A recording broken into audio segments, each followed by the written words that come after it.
In December of this past year, survivors, journalists, and activists all gathered together in Buenos Aires, Argentina, to blow the whistle and raise awareness for ending clerical abuse. There were survivors of Opus Dei at this event, some journalists and authors that I think you'll probably recognize as well. And considering how major of a gathering that this was and what they were discussing, we are going to talk about it today. So hit the like button, please subscribe if you haven't already, and let's go ahead and get into it. So I have pulled up a series of articles for us to go over, some of which were published in the days leading up to the ECA Summit, and some that were published towards the end. Everything that we're going to go over in this video is linked down in a source document in the description of this episode. Feel free to access that and look at these articles at your leisure. Because of what we are going to be discussing today, not everything that we are going to be going over is going to be appropriate for all audiences, so viewer discretion is advised. The first article that I have pulled up here is from El Diario. The headline is a zinger. I was deceived and ended up as a slave for 30 years. Opus Dei victims gather awaiting Leo XVI.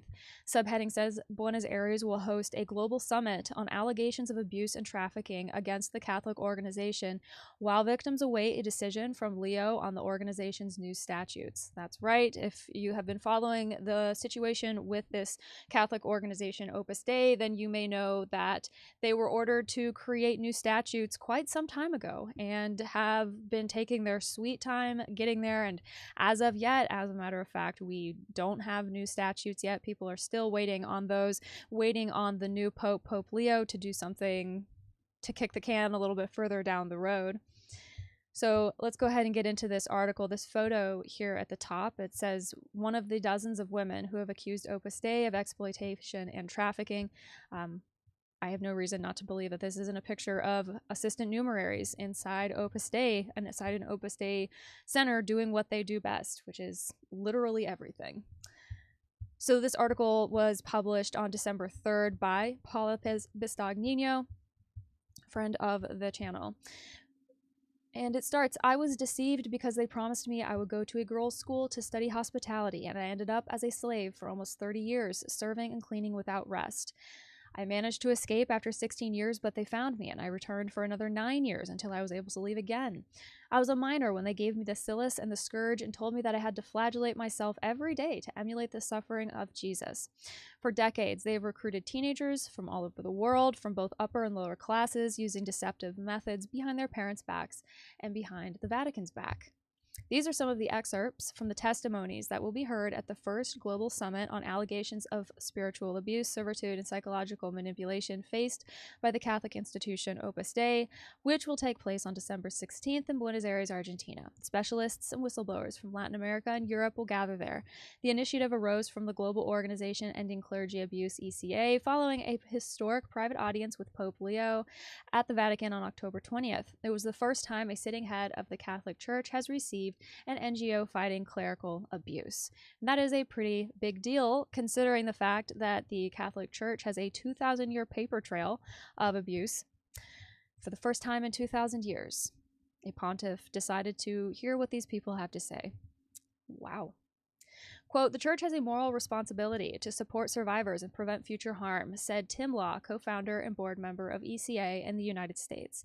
That same day, Robert Prevost also granted a private audience to the Peruvian journalist and former ECA member Sergio Salinas, who investigated the abuses of the Sodalitium of Christian life that led to the order's dissolution by Pope Francis.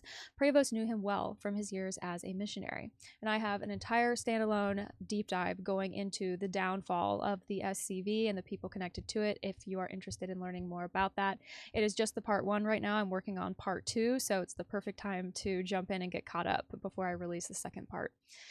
Since 2018, when he was Bishop of Chiclayo and second vice president of the Episcopal Conference, his active commitment to the search for truth in the Sodalitium case was evident, as was his discreet yet effective support for the victims of institutional abuse and his determination to combat the then Catholic sect.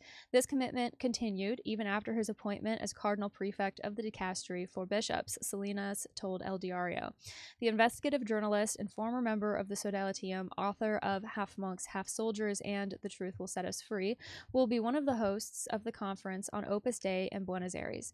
Unlike other cowardly, timid, and indolent prelates, Prevost was one of the steadfastest allies we had in this story in Peru and later with his election as Pope, where he continued to receive defamatory attacks from the remnants of the sodality of Christian life from Mark Salinas, who, because of his denunciations, suffered media and judicial persecution that could land him in jail.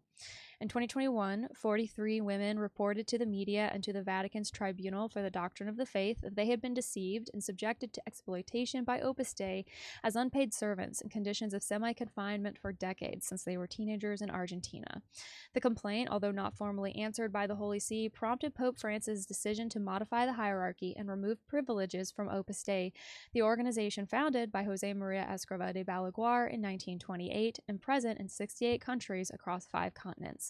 Furthermore, the head of the Catholic Church demanded a change to the institution's statutes, which, after his death in 2025, were handed over to his successor, Pope Leo.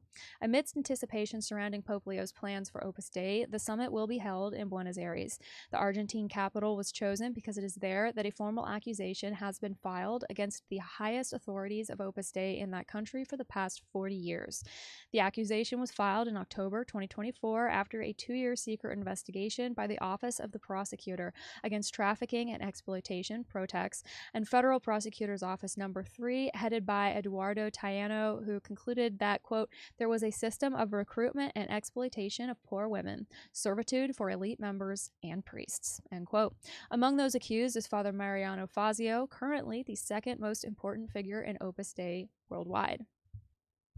Among the speakers at the summit will be the British journalist Gareth Gore, author of Opus, producer Monica Toribas, director of the Max series The Heroic Minute, and Argentine journalist Paula Bistagnino, who broke the story of the Opus Dei maids. Also participating will be the ECA lawyers Pedro Salinas and Lucas Licor, and Sebastian Sal, the lawyer representing the 43 Argentine women who filed complaints. The final session will feature testimonies from former members of the controversial organization from Spain, Mexico, Peru, Ireland, and Argentina, who are urging the Holy See to hear their accounts before deciding the organization's future. Susana Lencina was a teenage maid for a family in Rosario when her employer put her in a car to take her to the Opus Dei maid school in Buenos Aires. Tita Villamayor and her cousin were brought to a rural town in Paraguay at the age of 15 with the promise of a school in the capital, Asunción, and were soon taken to Argentina and put to work. Beatriz Delgado managed to escape after serving 16 years without pay and in conditions of confinement, but she was found and forced to return against her will for another 9 years. Alicia Tarancio was over-medicated with psychiatric pills and left in a room so that none of her companions could see her. When her father died, Norma Martinez had no money for the funeral and received no help. She was told the same thing as when she asked to see her family, that she should practice detachment and that her family was Opus Dei. The stories of Susana, Tita, Beatriz, Alicia, and Norma are just 5 of the 44 stories that the Argentine justice system heard in the last 2 years before filing a historic accusation for human trafficking and labor exploitation against the regional authorities of the Prelature of the Holy Cross and Opus Dei, which puts the highest authorities of the organization in the Rio de la Plata region in the dock. So there's that article there. I wanted to start with it, one, because it was written by Paula, and I'm a big fan of all of her hard work and all of her incredible boots-on-the-ground journalism that she has been doing in Latin America about Opus Dei and about this entire labor trafficking situation. So I wanted to give her her flowers, put her front and foremost here, and I figured, considering the source, that this would just be a great article to read first to kind of orient everyone in case you're coming into this thing and you weren't 100% sure what the ECA Summit was. So I have a couple of other articles here that were published in the days leading up to the summit. You can see this one here was published on December 6th. I wanted to gather a couple of more just to see if there were any other details in any of these other articles that maybe wasn't in the one El Diario article that I just read. So this has been translated from Spanish to English by my browser extension, so apologies if the grammar is not perfect. But the headline reads, Buenos Aires will host the first World Summit on Abuses linked to Opus Dei. Specialist lawyers, journalists, and victims from various countries will participate on December 16th in a global summit organized by ECA to expose abuses, servitude, and trafficking allegations linked to Opus Dei. This photo here at the very front is very, very well known. At this point, it's very well recognized. It's been used in a lot of the media and reporting about the whole case in Argentina concerning the 43, and as far as I know, depicts two assistant numeraries or future assistant numeraries of Opus Dei being taught how to properly serve and set a table, which is why they were there. So let's scan through here and see what this article has to say. So the day on December 16th will be organized into 3 thematic blocks. The first, what is Opus Dei and how does it work, will bring together journalists, investigative writers, and former members from various countries who will analyze the institution's internal mechanisms and its modus operandi. Participants will include, among others, the Argentine journalist and author of the book Te Severe, the British journalist Gareth Gore, the producer Monica Charibas, responsible for the documentary The Heroic Minute, and former members of Opus Dei from various Latin and Spanish countries. The second session will address the law and church abuse, a challenge to justice, featuring presentations by lawyers Lucas Licor, Sergio Salinas, Giordano, and Sebastian Sal, specialists in criminal law, human rights, and human trafficking. They will analyze the legal obstacles and structural shortcomings faced by victims when reporting abuse within religious institutions. Finally, the third block will be dedicated to the direct testimonies of the victims, survivors of sexual abuse in institutions linked to Opus Dei, relatives of victims, including the father of a student abused at the Gatzalueta school in Spain, and former auxiliary numeraries from different countries who will recount experiences of servitude, spiritual coercion, and psychological control. The meeting will be broadcast on ECA Global's YouTube channel. And so I think it's really interesting how they structured the summit. This was not just an opportunity to bring survivors together to air their various grievances. This was a very structured and intentional gathering of people who are professionals in their various fields, or people who have firsthand experience and knowledge of, unfortunately, clerical abuse. So this was not just some sort of fly by the seat of your pants, everybody come out and air your grievances and complain if you have something. This was a very intentional gathering of people who not only understand the situation and the nuances within human rights as a whole, but also people who have lived really, really closely to this experience and can speak to the realities of it better than anyone reporting on it could ever hope to. The summit comes after a milestone for human rights organizations. Remember, we read that Leo met with representatives of the ECA. Salinas was amongst them. And then it says the case of the 43 women, the complaint that changed the history of Opus Dei, and it gives some historical context there. So I'll read this in case you are a little rusty on the details. In 2021, a group of 43 women from Argentina made an unprecedented complaint, but public, before the media and the Vatican's Tribunal for the Doctrine of the Faith. They claimed to have been deceived since adolescence with false educational promises, and then subjected to unpaid servitude for decades in conditions of semi-confinement. Although the Holy See never formally responded, the testimony of these women triggered key decisions by Pope Francis: the elimination of Opus Dei's historical privileges, the modification of its hierarchy, and the demand for a change in its statutes. The new statutes were finally delivered in 2025 to Leo after Francis' death. Where are they? We don't know. Meanwhile, the Argentine justice system moved forward with the case. Federal prosecutor Eduardo Tayano and Protex, headed by Maria Alejandra Mangiano and Marcelo Colombo, filed charges against Opus Dei authorities in Argentina, dating back to the 1980s. According to the indictment, there was a system of recruitment and exploitation of poor women intended to provide servitude to elite members and priests. So, labor trafficking.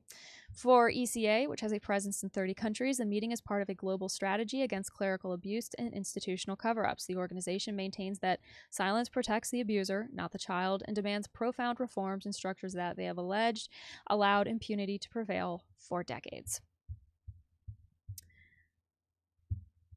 All right, and this next article here comes directly from Argentina. This was published December 15th, so the day before the summit.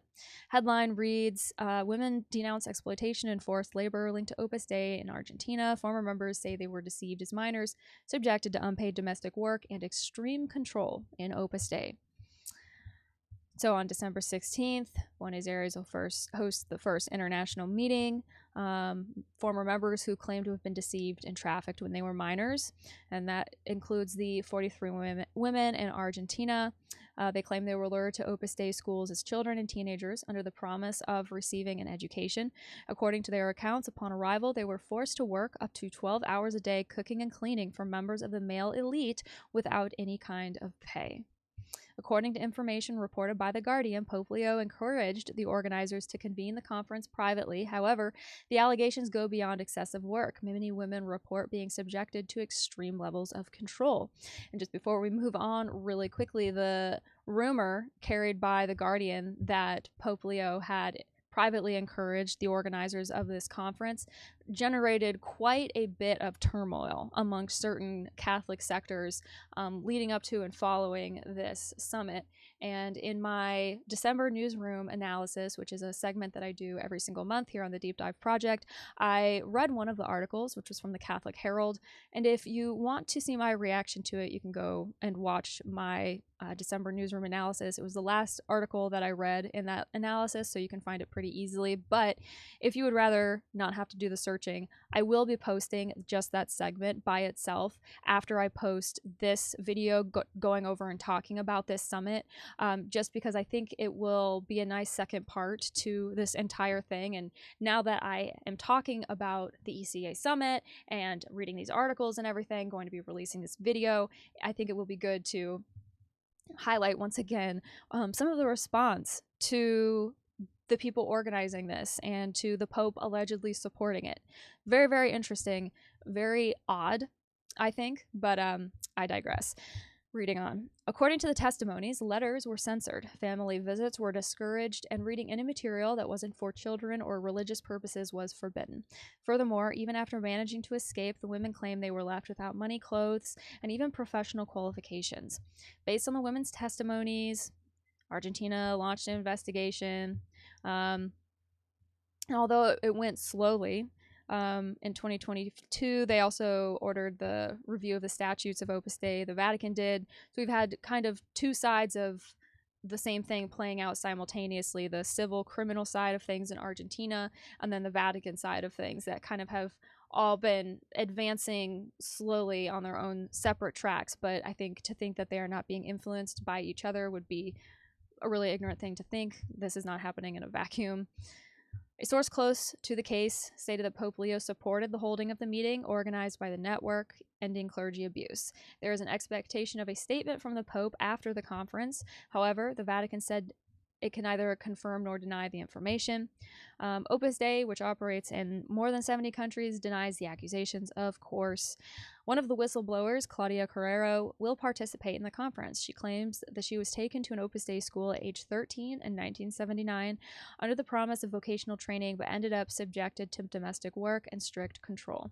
According to Carrero, similar accounts have been heard in countries such as Mexico, Italy, Spain, Ireland, Peru, and Chile, which for her indicates a pattern. The women say they hope the meeting will lead to concrete changes within the church and prevent new cases from occurring.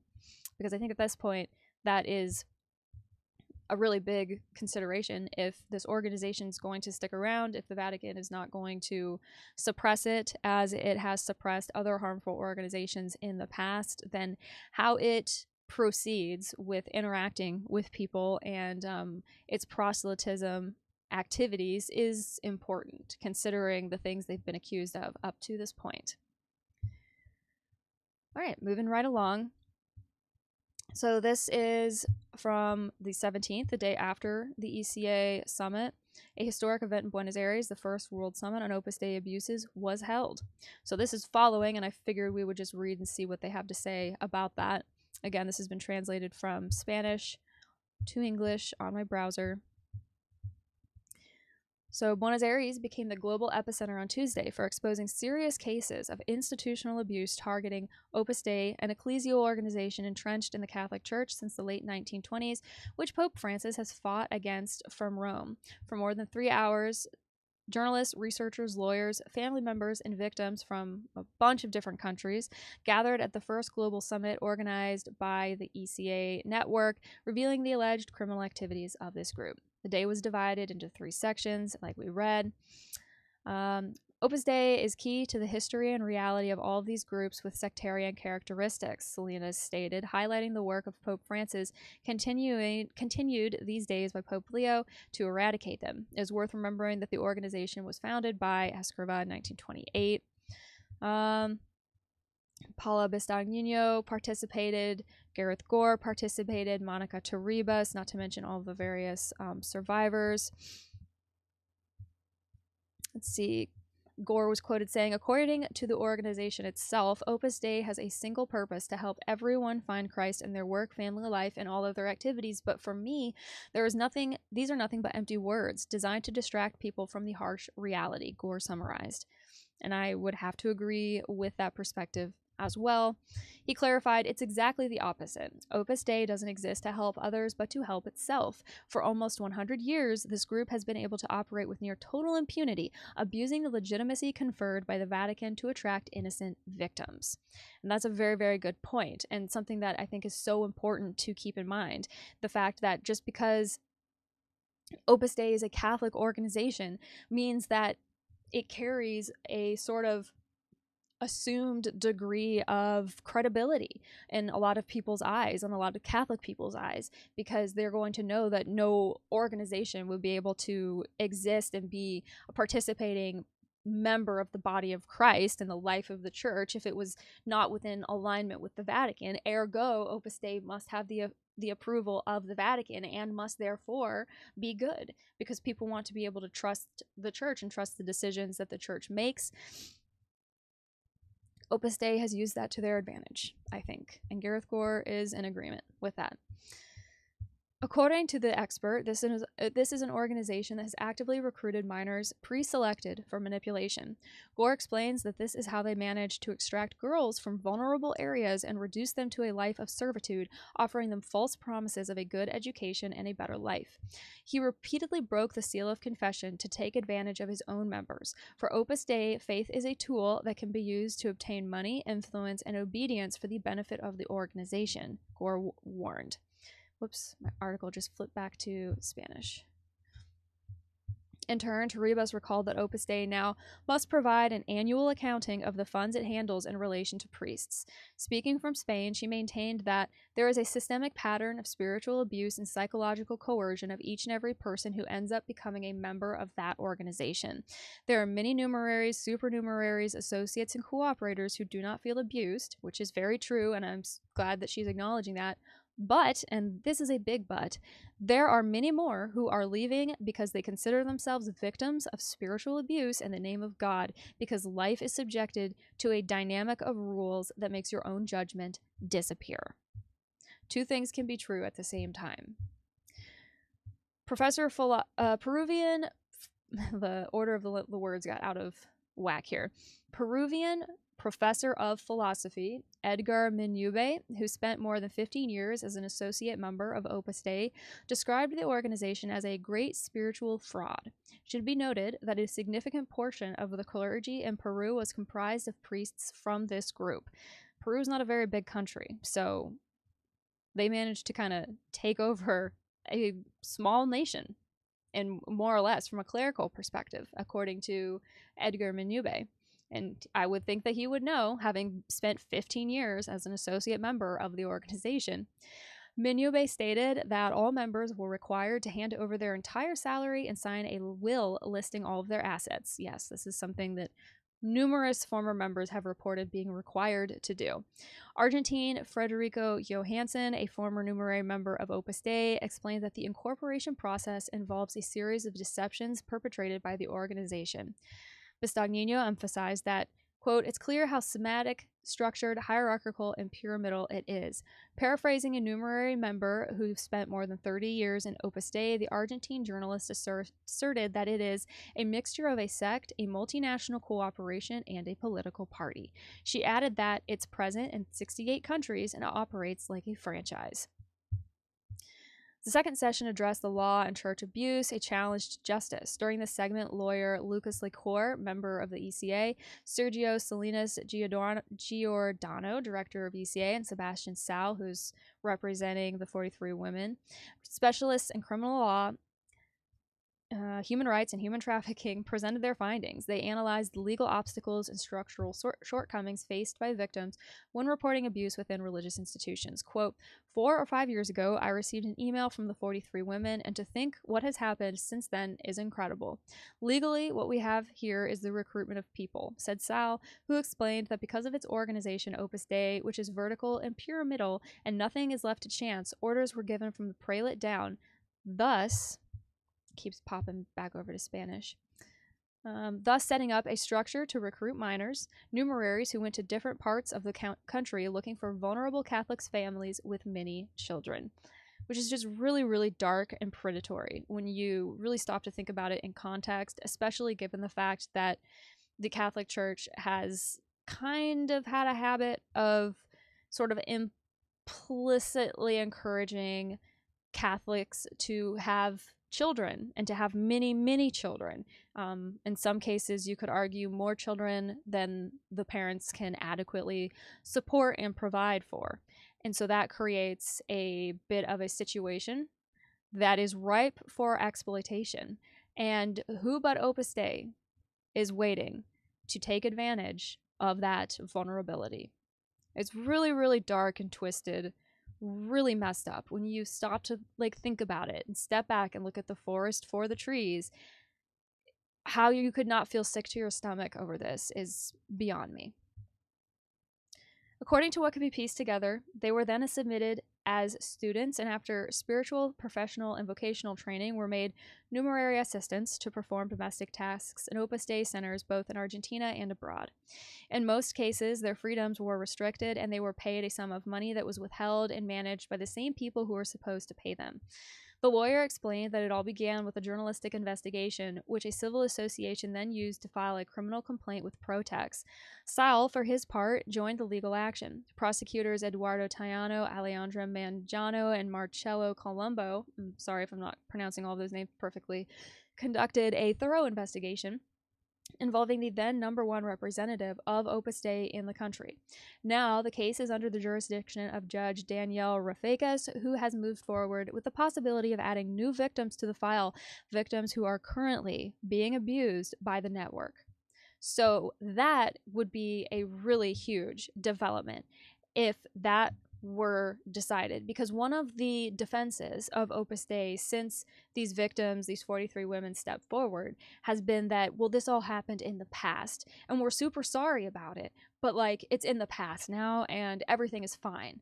But if what is being written here is to be believed, they are considering, the judge who's been assigned this case is considering adding victims who are currently being abused. And that means, contrary to what Opus Dei has said, nothing has changed, which is what everybody has been saying since day one. Licor recounted the difficulties he and his team faced investigating the abuses committed at the Antonio Provolo Institute for the Deaf in the province of Mendoza, where 2 priests were sentenced to 43 and 45 years of prison. Interestingly, the Vatican has changed its approach to these types of cases where suspects were typically protected by the church itself through transfers and other means. In the third segment, the focus shifted to family members and victims. Bistagnino asserted that Opus Dei boasts of having no abuse cases within its ranks. However, the journalist explained that there have been serious incidents and introduced Juan Cuatrecasas, the father of a young man who was abused at the Gatzalueta school in Spain. He emphasized the organization's network of contacts within the justice system and the various cover-up strategies they employ. Another testimony of the day came from Francisco, a man who revealed that he was abused in the early 1990s at a camp at a club. He recounted that once he decided to report Opus Dei, they refused to take his case. However, after he went public through Bestagnino, Opus Dei claimed to have had 8 abusers in Argentina. The panel was completed by Monica Zambrano from Santa Fe, Claudia Carrero from Ramallo, and Visitacion Villamayor from Paraguay. I'm sorry, I'm probably butchering that name. All 3 studied at the Bella Vista Maid School, formerly known as the Comprehensive Training Institute for Domestic Studies. Quote, "My mother taught us a lot of love for the Virgin Mary and God, and I think that was the starting point for us getting involved. I have a sister who's there, but I don't talk to her about this because she doesn't want to know anything about it," explained Zambrano, who arrived at the school at age 15. The woman recounted that she was offered the opportunity to return to her studies and find employment.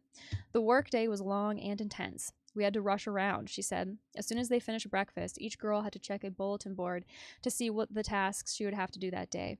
From there, they would begin their chores at the housekeeper's school, which was also housed in the main Opus Dei retreat house in Buenos Aires since the late 1960s.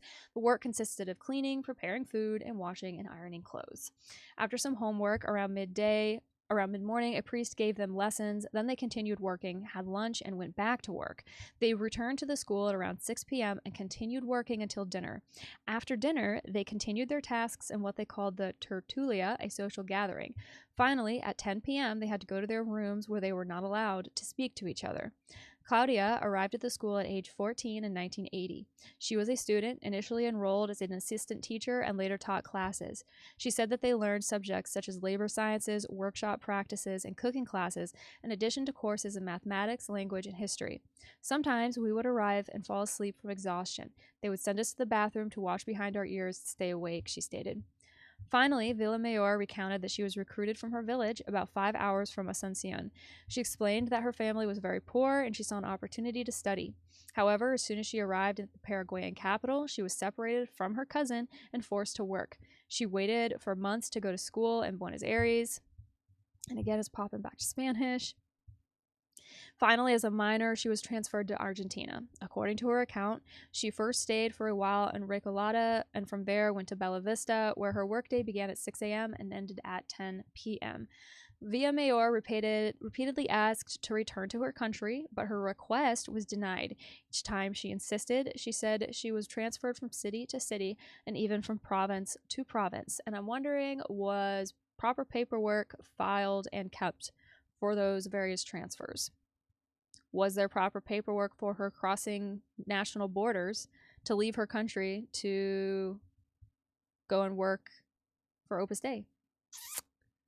I'm going to take a gander and a wild guess and say probably not.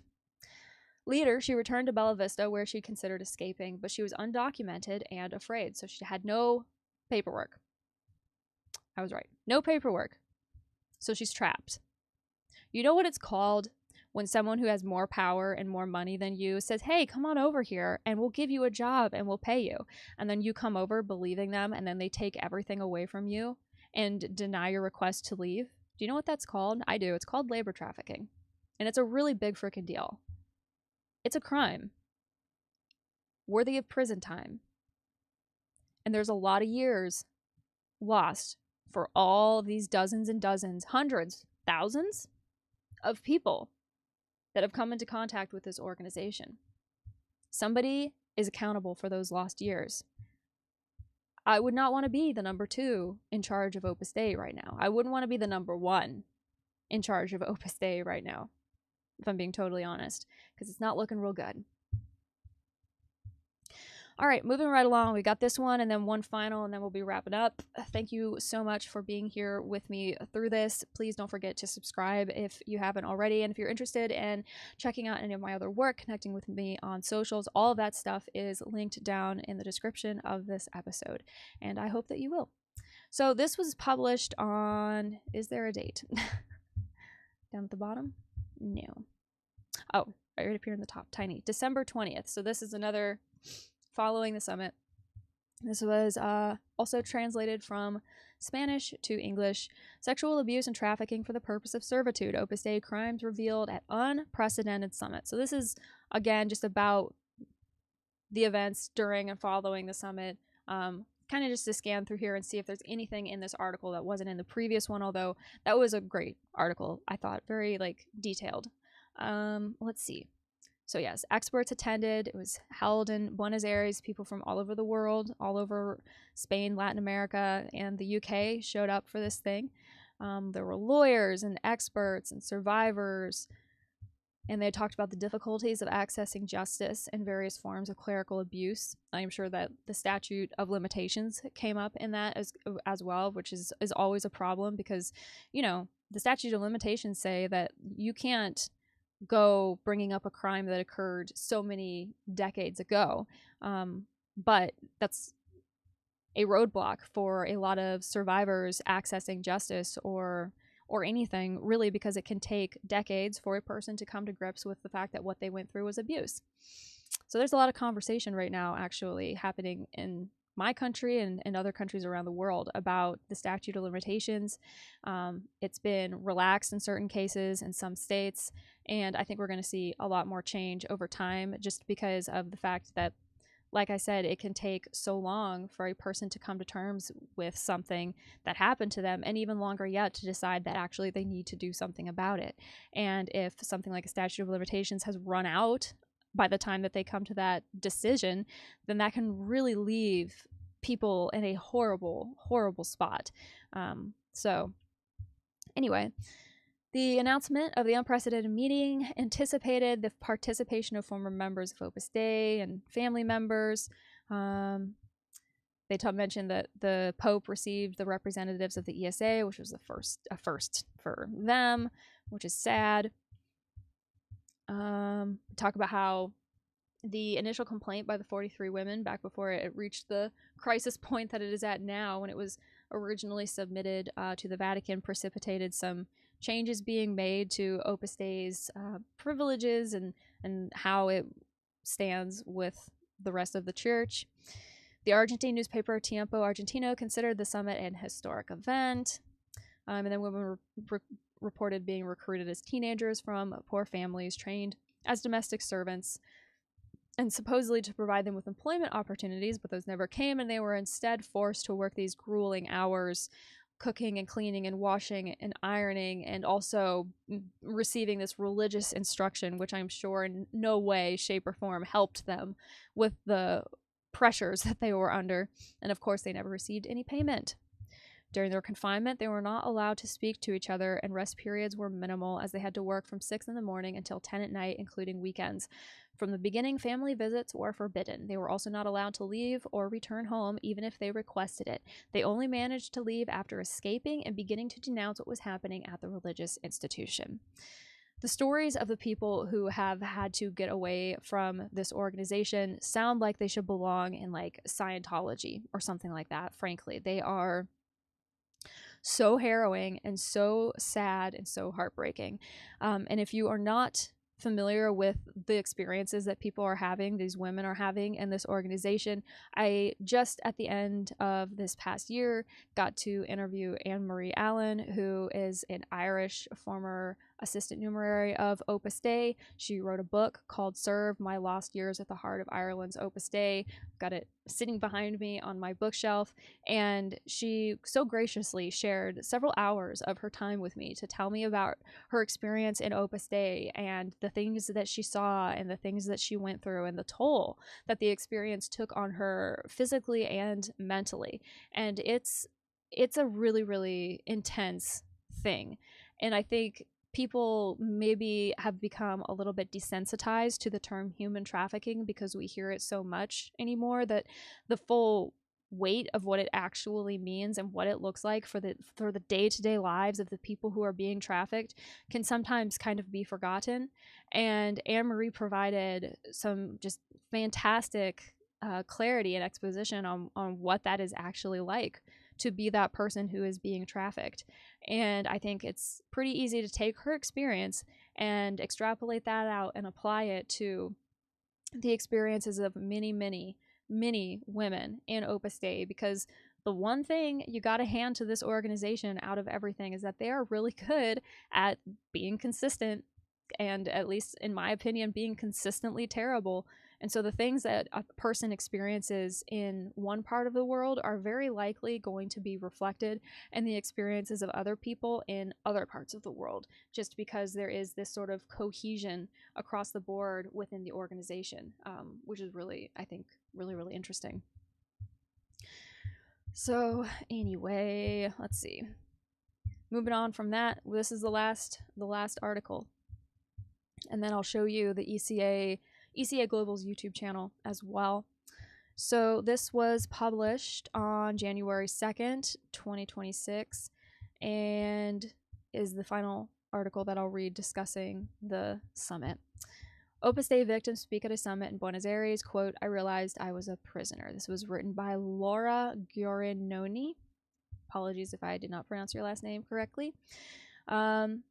Visitacion Villamayor, a former auxiliary numerary of Opus Dei, is one of the 43 women in Argentina who have reported being victims of trafficking and servitude. During an international meeting in Buenos Aires to discuss abuses in the church, she acknowledged, "I realized I was a prisoner." Villamayor has thus made one of their first public statements since making the complaint, and it was at the first international summit of ECA Global Ending Clergy Abuse, where investigative journalists, lawyers, victims, and former members of the organization participated.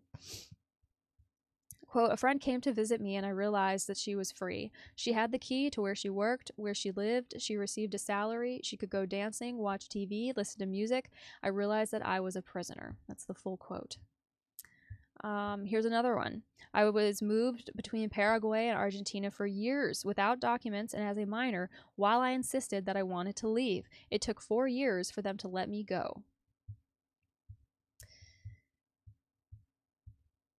The forum was attended by Peruvian journalist Pedro Salinas, who denounced the abuses of the Sodalitium and is author of the book The Truth Made Us Free, History of the Abuses and the Fall of the Sodalitium. And he said, "This is an important forum, the first of its kind, to focus on an organization as controversial as Opus Dei, which in Argentina has had a very strong epicenter with the case of the 43 former auxiliary numeraries who are, in practice, a kind of modern-day slaves." And he told the EFE that what the 43 did is so important. Many of them had no resources, no assets, no jobs, and yet they persevered. They didn't receive any payment. They did it out of conviction, and that makes them a tremendous example. Of course, Opus Dei has continued to deny the accusations of labor exploitation and has accused the media of having distorted the reality of the case. In a statement published that day on its website, well, that's kind of aging like milk. Bistagnino is quoted here saying, "This is a landmark case not only from a legal standpoint, but also because of what it represents for Latin America and other countries. We heard from women throughout the region, from Spain, from France, who had experienced similar situations." Oh, that was attributed to lawyer Sal. The way that these quotes are set up is a little bit misleading, because it'll start at the top talking about one person. You'll think the quote is from them and it's from someone else. But anyway, a lot of people showed up for this thing, which is amazing. They all had something to say, either because of their experience or because of their expertise, which is also amazing. And, you know, I would really, really, honestly love to participate in the next one. If there is another ECA Summit in 2026, I would really, really love to participate or at least support it in some way, shape, or form. I didn't find out about this one until literally like the week of that it was about to happen. Just didn't work out, didn't find out about it in time, but I'm so happy that it happened and that people are coming together to speak about this kind of thing so publicly, because that is really the only way that I think the needle is going to be moved on this issue, one way or the other. So before we close this out, I wanted to go ahead and show you the ECA Global's YouTube page. They have just 4 videos, it looks like, up right now, but they're from the summit. And I haven't had a chance, I just started that one right there, but I haven't had a chance to go through them all yet. I'm hoping that the presenters that are not speaking English have subtitles, or I'm hoping the entire thing has subtitles. We'll see. I haven't started to watch it yet, but if you want to subscribe to their YouTube channel and support what they're doing, you can find them ECA Global. I've also linked their page down in the description of this video, so you can go and access it that way. And if you can support, please do. Subscribing is free, and it does help a lot. But all right, I think that brings us to the end. I wanted to go over and talk about this summit, and I wanted to do it in a standalone video instead of doing it as part of a newsroom analysis, which is what I would have done in the past, just because, again, like I said, this is such a big deal. The fact that people are gathering together to have these conversations is huge, and I hope that this marks the beginning of a trend going forward for 2026 and the years to come. These kinds of conversations need to be happening in public spaces, or at least in ways that are accessible to the public to at least listen in to what is being said. You know, I think one of the big mistakes that the Catholic Church has made in the past when it has come to trying to contend with the issue of clerical abuse is that they have preferred to do things in this kind of backwards, in-house, behind closed doors way that has honestly not engendered itself well towards making the Vatican look like they are really trying, that they really care, that this is about actually helping people. And that has created a lot of strife and turmoil for victims and survivors, and has, I think, in the long run, done the Catholic Church's reputation a lot of harm. But I guess they didn't need a whole lot of help in that regard. So anyway, thank you so much for tuning into this. I hope that you got something out of it. You found it interesting. You'll have to let me know if you do end up going and listening to any of the videos that ECA Global posted on their YouTube channel, what your thoughts on those are. I'm also going to be taking a look at those, time and workload and everything permitting, and I am sure there are some real nuggets in there, because just some of the quotes that we read in these articles I thought were just excellent.